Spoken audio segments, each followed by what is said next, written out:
Aria Wema, a 2-year-old girl, has been diagnosed with cerebral palsy, brain atrophy and at some point pneumonia right after she was born. Doctors told her parents that she may not live for long. Her mother, Pauline Karanja, decided that she would fight on despite the diagnosis. And 2 years on, she still clings on to hope that baby Aria will be well someday. Advizel and Aura reports. Peaceful in a deep sleep as her mother brings her out of her usual environment, startling her, forcing her to wake up. Aria Wema was born on the 17th of June 2016. She was diagnosed with cerebral palsy and brain atrophy.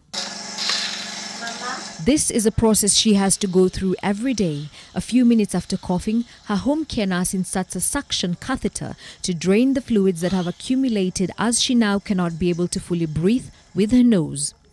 The excretions are then removed through an electric suction machine. 4 hours, so there has to be someone with her 24 hours because of the secretions. If you fail to sanction, the secretions that she has now, in time, they block the airway, thereby cutting oxygen supply to the brain.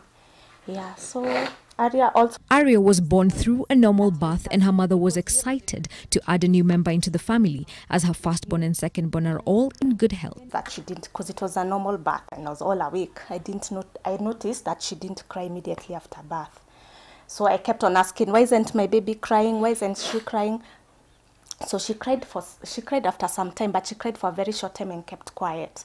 So what I could see, with time, she noticed that her child was different, as she did not breastfeed well and was not gaining any weight. She'd bring up all the milk she used to feed on, so she would not gain weight. So when we'd go for baby clinic, around September, the doctor decided, let's just admit her and see maybe there's something else that's wrong, because she'd also prescribed formula. So she was on formula and breast milk and still no weight gain, because she'd always bring up the food. With every newborn, sleep patterns vary, but for Aria, she lacked sleep and oftentimes would go into a daze.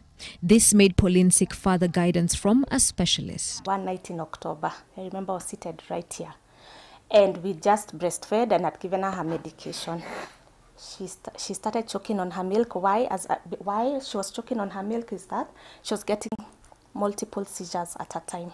Multiple seizures. So code blue. The baby was blue. Milk was coming out from her nose. And then she was all blue.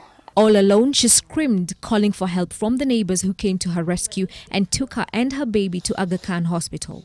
Upon arrival at the hospital, the doctors termed the case an emergency, rushed her straight into the ICU. That was when things changed for Aria, as she started developing breathing problems. They tried putting her on oxygen, but she was not able to breathe well using her nose. The doctors then performed a tracheotomy to help her breathe. Tracheostomy tube acts as an artificial airway, and also in case of an emergency, you can quickly connect the child to oxygen, therefore saving life. The doctors further diagnosed her with pneumonia. With the tracheotomy tube in place, she was not able to feed normally, and the doctors had to formulate other means. We put her a nasal gastric tube. It's a tube inserted in your nose directly to your stomach. So that's how we used to feed her. At that point, I was still expressing milk. After 48 days, they were discharged. Thus, the family decided to fundraise to take Aria to India to get specialized treatment.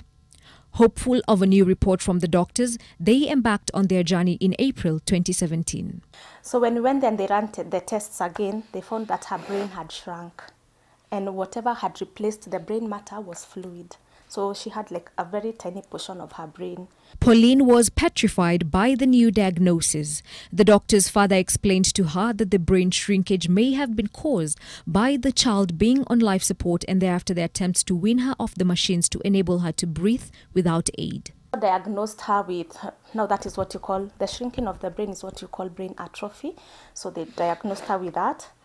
And the brain was is so severely damaged that they told me my baby will never talk or walk again. She is going to be typically bedridden. And that is one of the hardest things as a mother you can hear. You can, get to hear that you... The doctors told her that baby Aria's situation could have been one of the worst cases of brain damage they had ever seen, and there was no probability of her brain growing. They are not God, but mine is just to keep her comfortable. Aria was also found to be partially deaf on her left ear. Without any cure or good news, they were forced to return back home, where she had to get a nurse to stay with Aria around the clock, an expense that has really set her back financially. Aria is still unable to feed normally and does so using a stomach peg. It's a tube inserted directly to the stomach. Yeah, so you connect a feeding tube and a syringe, and her food is blended, so you connect it to the stomach peg, and she feeds through there. The family is now seeking for help from any well-wisher to make baby Aria a little bit more comfortable and the experience slightly more bearable, if it can even get close to being described as that. With doctors having told her that there is no hope for her little angel, she still clings onto hope for a miracle while encouraging other mothers who are going through the same. Helen Aura, NTV.